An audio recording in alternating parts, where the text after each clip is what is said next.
Olá, sejam bem-vindos a mais um episódio do Oncogeriatria Brasil Convida. Eu sou Poliana Souza, cofundadora da Oncogeriatria Brasil Ensino e vou te acompanhar nesse episódio de hoje. A Oncogeriatria Brasil é uma empresa de ensino focada na educação para o envelhecimento e se dedica na disseminação de informações sobre as particularidades do câncer no envelhecimento. Acreditamos no poder da educação para proporcionar melhores desfechos do tratamento oncológico dessa população. E para se manter atualizado no que se refere à oncogeriatria, não se esqueça de se inscrever no nosso site e em todas as nossas mídias digitais. No episódio de hoje, nós vamos falar sobre o Março Vermelho, o mês da conscientização do câncer de rim. A nossa convidada de hoje é a nossa cofundadora, a médica oncologista Lucila Pontes, que é líder médica do Serviço de Oncologia do HCOR, representante nacional da CIOG, né, e está aqui com a gente nesse grupo do qual eu me orgulho tanto. Lucila, muito obrigada.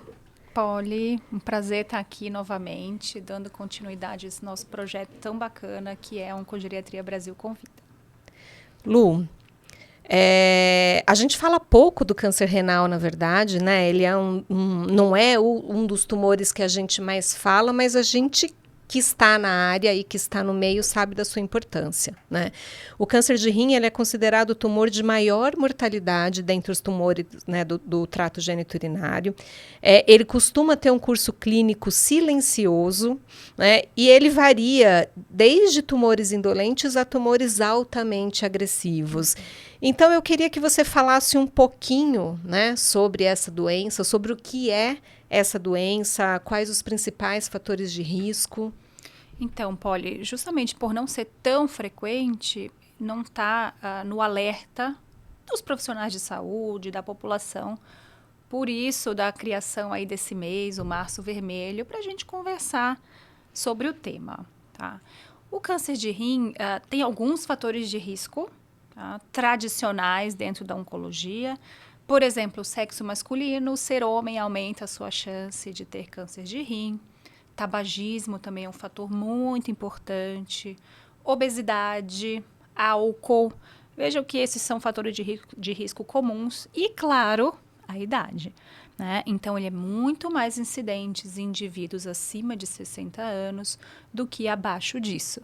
Por isso que a gente trouxe esse tema para discutir aqui. E é muito importante a gente entender que, como você comentou, ele é um tumor que muitas vezes ele é diagnosticado tardiamente, ele tem uma mortalidade alta e o tratamento exige uma complexidade de assistência ao paciente. Então, é muito importante que a gente conheça e converse sobre isso. Quais são os principais sintomas? Como que a gente pode, né, em sendo uma patologia que às vezes a gente não pensa, né, tanto quanto deveria, mas o que tem que chamar a atenção, tanto do paciente quanto do profissional de saúde que acompanha, que faz o acompanhamento desse paciente de rotina? Olha, assim, infelizmente, a maior parte dos casos são assintomáticos. E não existe um exame de rastreamento que você possa fazer, que o seu clínico possa te pedir para detectar precocemente. Tá? Então, não são todos os tumores que são passíveis de rastreamento e detecção precoce, e o câncer de rim é um deles. Então, você vai ter que estar muito atento aos sinais do seu corpo. Primeiro de todos é sangue na urina, por isso o Março Vermelho. Então, não é normal ter sangramento na urina. Né? Eu ouço bastante de pacientes, eu não me atentei porque eu uso anticoagulante, porque eu uso AS. Não é normal ter sangue na urina. Se apareceu, você precisa buscar ajuda.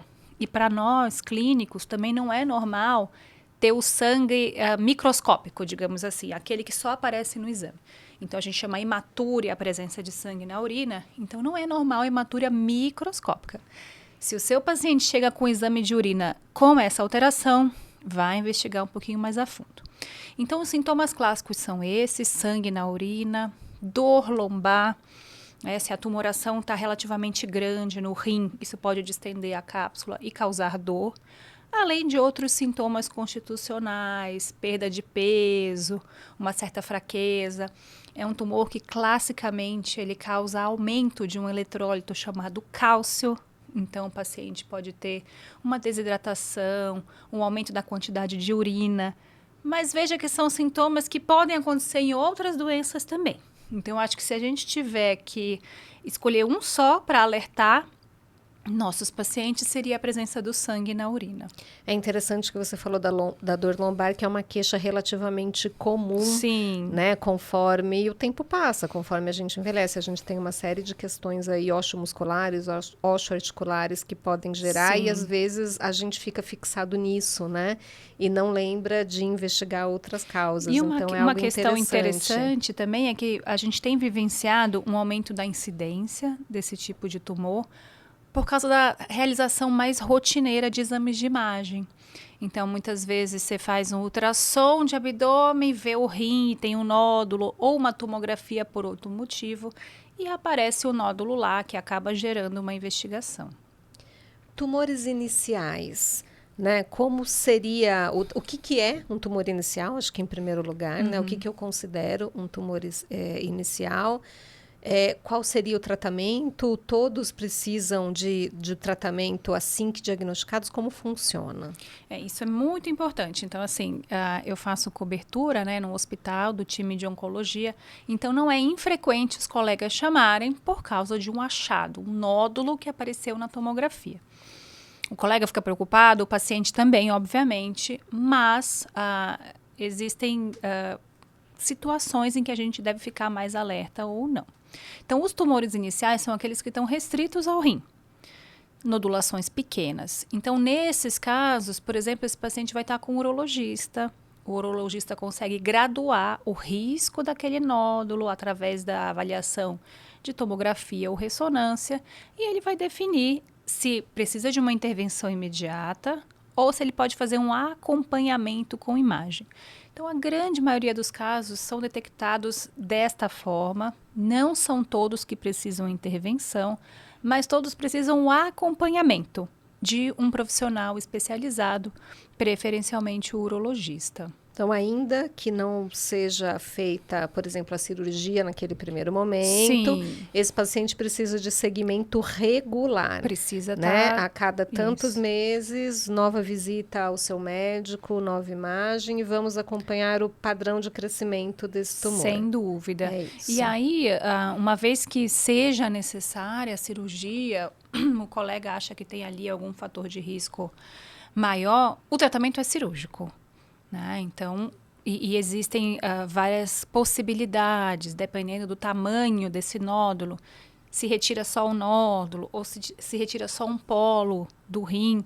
Então, cada vez mais é importante propor tratamentos conservadores, porque, é claro, né, quando a gente está falando da população idosa, os nossos pacientes já vão ter uma reserva renal menor. Então, se será proposta a intervenção cirúrgica, quanto menor a perda de néfrons, de unidades funcionantes do rim, melhor para aquele paciente em termos aí de sobrevida a longo prazo. E de manutenção, né, da sua função renal.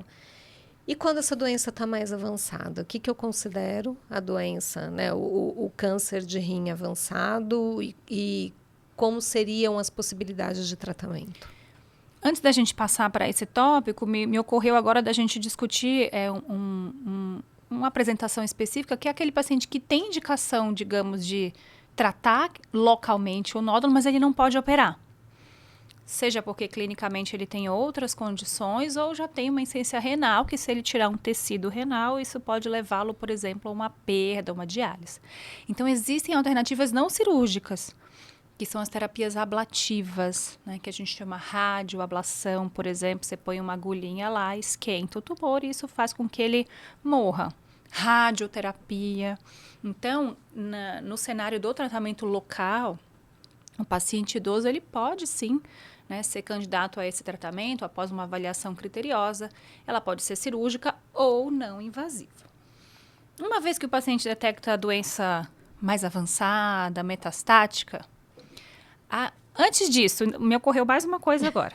Recentemente, agora, na ASCO-GU, que é um congresso em que a gente discute os avanços em oncologia para os tumores geniturinários, foi apresentado o resultado final de um estudo muito importante sobre o uso da imunoterapia adjuvante no câncer de rim. O que é adjuvância, né? Quando você opera um tumor, existe um risco de recidiva, dependendo do tamanho que aquele tumor tinha, do grau daquele tumor, etc. Então, para os tumores de rim, é um conceito que é importante a gente frisar, não há tratamento quimioterápico. A base dos tratamentos é com imunoterapia, com drogas orais. Então, a gente já sabia há algum tempo que havia benefício de indicar a imunoterapia no cenário adjuvante como redutor de risco. Nós sabíamos que isso aumentava o tempo para uma recidiva e agora a gente também viu que isso aumenta a sobrevida global. Isso foi muito comemorado na comunidade oncológica, urológica, a primeira vez que isso acontece em câncer de rim. E aí isso traz um dilema para a gente no consultório, né? O dilema da adjuvância no idoso. Fazer ou não fazer. Fazer ou não fazer. E aí, por mais que você não se considere oncogeriatra, você vai ter que aprender algumas coisas, né? Você vai ter que aprender a estimar a expectativa de vida do seu doente para saber se ele morre do câncer ou com câncer e para avaliar se um tratamento adjuvante é indicado ou não. Então, frisando, né? Muitos pacientes terão acima de 60 anos. O Globocan é um órgão da MS, é uma iniciativa da MS que dá estimativas epidemiológicas de câncer. Então, se você for lá no Globocan, você vai ver que entre 2020 e 2040 há um aumento de risco de 3 vezes de aumento de câncer de rim na população idosa. Então, esses pacientes vão nos procurar para discutir tratamento, né? E para discutir adjuvância. E a gente precisa ter esse treinamento, esse critério de entender sobre expectativa de vida para indicar adjuvância. Então, somos todos oncogeriatras, não se enganem. Voltando para a doença avançada, né? Então, não tem quimioterapia para câncer de rim. E os tumores renais metastáticos, a base do tratamento são a imunoterapia, a terapia oral com inibidores de tirosina quinase. Nós podemos combinar 2 imunoterapias, nós podemos combinar uma imunoterapia com inibidor de tirosina quinase. Isso tem impacto importante no paciente, isso é capaz de controlar a doença dele, né? Muitos desses pacientes, na apresentação, estão sintomáticos pela doença. Então, a gente precisa, sim, entender quem é aquele paciente para organizar o tratamento dele, porque o idoso também tem benefício desses tratamentos. E qual que é o impacto desses tratamentos, né? A gente sabe que toda intervenção que a gente faz, né, mesmo independente de ser remédio, tem o seu lado bom, mas tem o seu risco, né? E quando a gente pensa na população idosa, o que pode ser o risco desse tratamento? Ele pode ou não interferir na qualidade de vida? Se ele interfere, em que sentido ele pode interferir, né? O quanto isso é importante, o quanto a gente tem que discutir isso com o paciente? Olha, eu acho que é fundamental, né, em todas as doenças metastáticas, a gente ter esse tipo de diálogo com o nosso paciente, entender quais são as utilidades do tratamento que a gente está propondo. Então, assim, sistematicamente, né, o tratamento no idoso funciona. É capaz de entregar sobrevida livre de progressão, controle de sintomas e qualidade de vida. Então, sim, a gente precisa dar um jeito de organizar o tratamento do nosso paciente. O que a gente precisa planejar? Tá? Vamos supor aqui num cenário em que nós vamos combinar 2 imunoterapias. Então, a gente precisa fazer avaliação geriátrica, entender quem é aquele paciente, corrigir os pontos passíveis de intervenção para que ele possa chegar ali, cumprir aquela jornada que a gente está desenhando para ele. No cenário da imunoterapia, os principais efeitos colaterais não são diferentes da população mais jovem. Então, racho cutâneo, diarreia, hipo ou hipertireoidismo, né? Hipofisite é muito mais raro, pneumonite é um efeito raro, mas potencialmente grave. Tá? Então, esse paciente ele precisa ser acompanhado de perto. A gente tem estudos sobre imunoterapia em idosos, mostrando exatamente isso. Assim, não há uma incidência maior de efeitos colaterais, Mas aquele paciente idoso que tem mais comorbidades, que tem mais questões geriátricas, ele tende a ter mais intercorrências. Então, você precisa ter um time para apoiá-lo e minimizar a chance dessas intercorrências. Se você está num outro cenário em que o seu paciente vai ser tratado com uma combinação de imunoterapia e o inibidor de tirosina quinase, que é uma droga oral, aí a sua responsabilidade é maior, né? Porque todos nós que trabalhamos com câncer renal, a gente já prescreveu essas drogas para o idoso e a gente sabe que não é uma jornada tão fácil. Você acaba aí aumentando, quando você combina essas drogas, você acaba aumentando a incidência de efeitos colaterais e você precisa estar próximo para apoiar o paciente. Quando a gente fala dos inibidores de tirosina quinase, especificamente, que são drogas orais, aí a gente abre um outro capítulo, que é o desafio de droga oral no idoso, que muitas vezes é multimórbido, já usa outras medicações. Podem ter interações, que né? podem ter interações. Então, aí eu acho que é fundamental o entendimento que você não trata esse paciente sozinho. Se você quiser tratá-lo sem o apoio da equipe, não vai dar muito certo, né?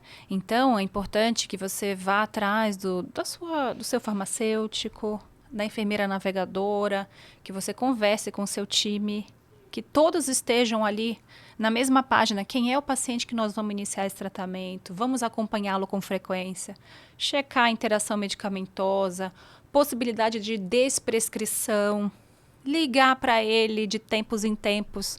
Seu fulano, como que está tomando o remédio? Quantos comprimidos? Iniciou algum remédio novo? Monitorar efeitos colaterais. Porque muitas vezes o oncologista prescreve e vai ver esse paciente daqui 2 meses. Mas os efeitos colaterais, como por exemplo a síndrome mão-pé, que é um negócio que incomoda o paciente. Aumenta o risco de queda. Muito, né? Exatamente. Diarreia. Aí se sobrepõe o risco da diarreia da terapia oral com a imunoterapia. Então é importante que você desenhe o sistema que vai apoiar seu paciente. Então, se você tem um serviço de navegação, essa enfermeira vai precisar ligar toda semana para o seu paciente, né? Então, quando você abraça o paciente, você tem mais chances de detectar precocemente esses eventos adversos, corrigir e garantir que ele continue se beneficiando. Porque, de novo, né, tem estudos que mostram que o desfecho de qualidade de vida, mesmo no idoso, com combinações de tratamento, são positivos. Então, apesar da gente ter essas oscilações relacionadas à adaptação de tratamento, toxicidade, no fim das contas, a magnitude do controle dos sintomas é maior do que a toxicidade e o paciente se beneficia. Então, quer dizer, se a gente segue adequadamente, se a gente dá esse abraço para que ele possa seguir o seu tratamento, né, sendo bem cuidado, tendo os efeitos colaterais manejados o mais precocemente possível, a gente consegue contornar isso e ter resultados bons do tratamento desse idoso, né? Sem dúvida, acho que esse é o segredo, a gente entender que uma andorinha só não faz verão, né? Lu, muito obrigada, né? Acho que foi importantíssimo a gente poder ter essa conversa, né? Eu fiquei muito contente da gente poder abordar um assunto que muitas vezes não está na nossa rotina. Sem dúvida. Né? Então, acho que é muito importante a gente poder lembrar. Bom, nesse episódio do podcast do Oncogeriatria Brasil Convida, nós falamos com Lucila, né, nossa cofundadora, nossa companheira aqui, a respeito do câncer renal no idoso. Mais uma vez eu queria agradecer a Lucila e agradecer a audiência de todos. Lembre-se de se inscrever no nosso site, nos acompanhar nas redes sociais para ficar atualizado em tudo que se refere à oncogeriatria. Agradecemos a audiência e até o nosso próximo episódio.